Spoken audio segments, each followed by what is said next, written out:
than most, whether we're talking about choice and her stance on defending a woman's right to choose versus Donald Trump, who eliminated a right to choose in this country. Well, he sent it back to the states, to be fair. Let's be very clear. He is proud of the fact that he demolished the national right to choose in this country, period. What did you expect when you gave Pete Buttigieg the opportunity for rebuttal? I know the media wants to attack me and wants me to back down on this, Meghan, but the simple point that I made is that having children, becoming a father, becoming a mother, I really do think it changes your perspective in a pretty profound way. I don't think we should back down from it, Meghan. I think we should be honest about the problem. I wanted to see if you could react to that, referring to childish couples, or childless, I apologize, in the Democratic Party, the powers that be. He had made similar remarks about Kamala Harris. He seemed to be referencing you. What did you think of that? I just don't know what kind of guy goes around commenting on other people's families and family structures. When he said that, we were in the middle of an adoption journey, which has since led to us having this incredible change in our lives of raising a son and a daughter, these beautiful twins. When he said that, that hadn't happened yet, but we'd already been through some tough reversals in that adoption journey. And, I don't know. I just don't know why you would bring that into it. If we have a policy disagreement, let's talk about the policy disagreement. But going after people's kids or attacking people for how their family is set up, this is a country where I would like to think that, and never mind campaigns and politics, I'm just saying as people and as policymakers who sometimes disagree, we can all lay off each other's families. But the attacks on her personally, on whatever her past personally may have been, or calling her a childless lady, none of those are going to work. Laron is just the latest Republican who is calling out J.D. Vance's now viral childless cat lady comments for what they are. Not only wrong, really offensive. And it is creating a huge backlash among women, among men. It is just one of those kind of disgusting comments that you don't want to hear from somebody who's going to be the next VP. And Megyn Kelly even gave him a chance to explain himself. She says specifically, why don't you try to explain that comment? Basically saying, this comment is being misinterpreted. That's not what you meant. Let's try this again. She's giving him a chance on conservative, with a very friendly interviewer, conservative media. Hey, let's walk this back. Let's try to actually say what you're saying. But what does he do? He doesn't walk it back. He doubles down and he says that that's exactly what he meant. So Jesus didn't have kids. Therefore, you are wrong. What were you trying to say?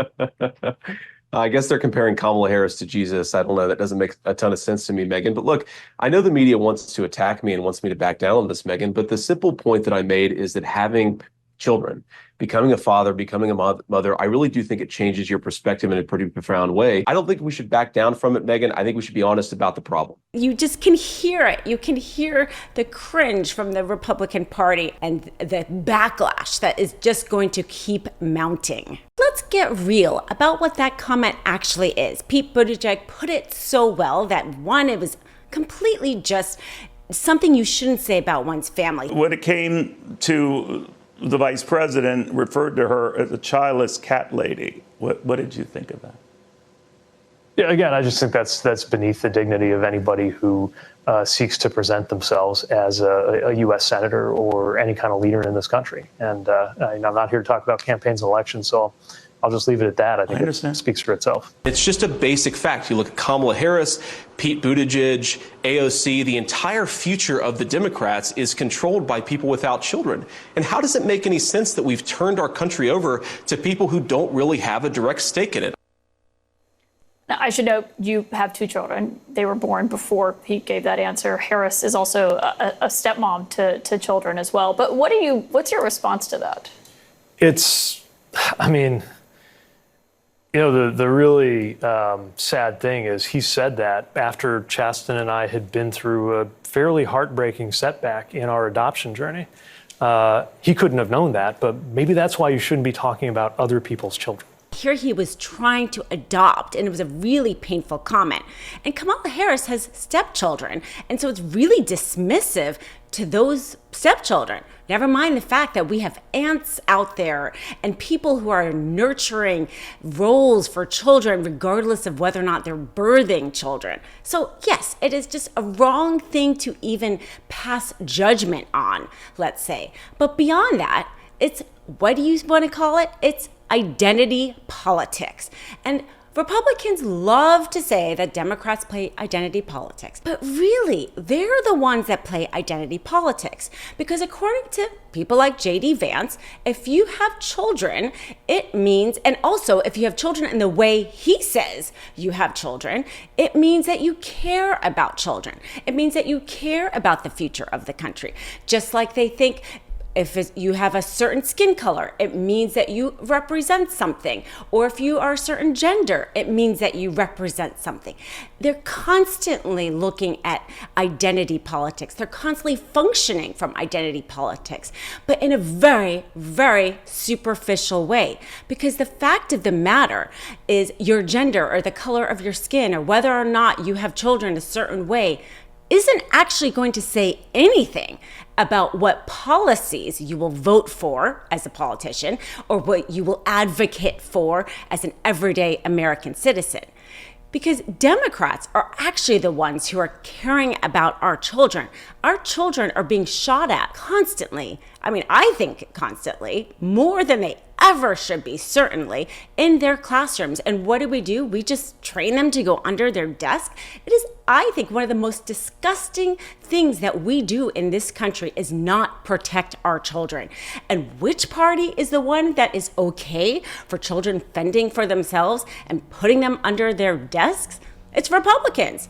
They're so, wanting to protect that gun, that certain gun that is more likely to kill more children at once, and not theoretically, it's happened and it happens again and again and again. It's the Republicans that are caring about it. It's the Democrats, yes, even those Democrats that either don't have children or don't have children in the way that J.D. Vance approves of, are the ones that are voting for and advocating for ending, weapons of war being used against our children. And then climate change. Certainly, the Democratic Party is the one who's trying to protect this world for the future. Never mind vaccines. Vaccines, COVID-19 is a prime example. Masking was a prime example of Democrats trying to be responsible to protect not only the elderly, but the future of our country, because what kind of world would these children have had if their parents had died from COVID and their grandparents had died from COVID? Well, sure, the children themselves may not have it, but what kind of world were they going to step into? So if you're looking to see whether or not a party is actually protecting the future, is actually caring about children, it's the Democratic policies. And that's why Republicans love to talk about identity politics. It's not so much because Democrats do it, it's because they do it.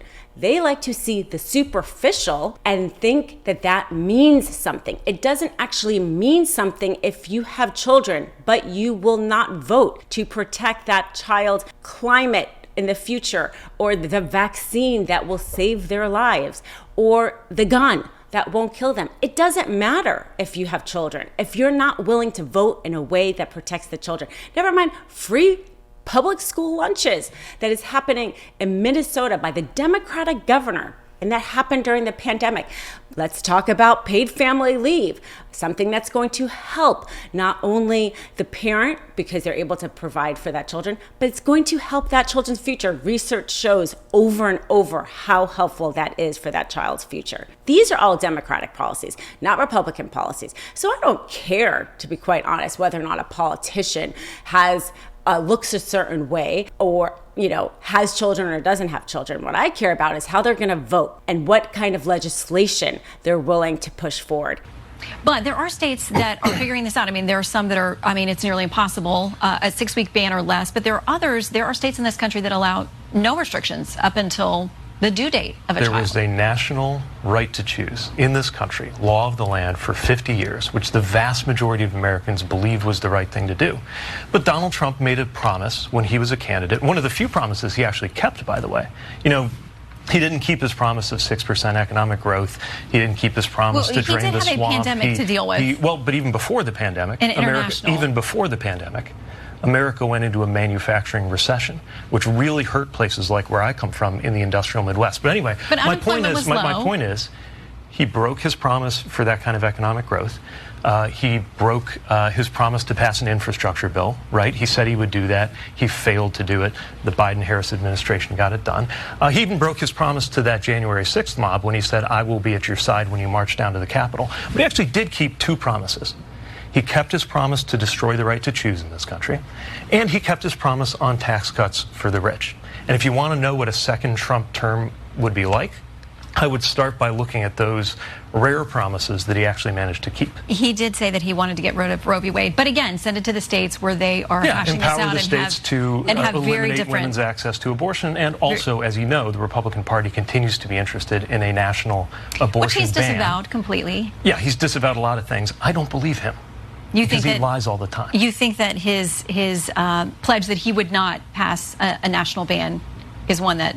It's one that's going to go down with most of the promises that he's made and broken. Because that's what's going to affect my life, not some sort of superficial idea, superficial identity politics that JD Vance is trying to push forward, like as if that means anything. It doesn't mean anything if that person isn't willing to back it up with true legislation.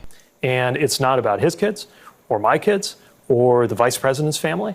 It's about your family, people's families whose well-being will depend on whether we go into a future led by somebody like Kamala Harris, who is focused on expanding the prosperity, the freedom, the well-being of our families. And by the way, especially if you have kids and you're worried about climate, choosing between a party that has a plan on climate that creates jobs and a party that still calls it a hoax, even as we went through the hottest day in world history. Or do you want your children to grow up in a country defined by a return to the chaos and recrimination and cruelty that was the hallmark of the Trump era? Hey, Meidas Mighty, love this report? Continue the conversation by following us on Instagram @MeidasTouch to keep up with the most important news of the day. What are you waiting for? Follow us now.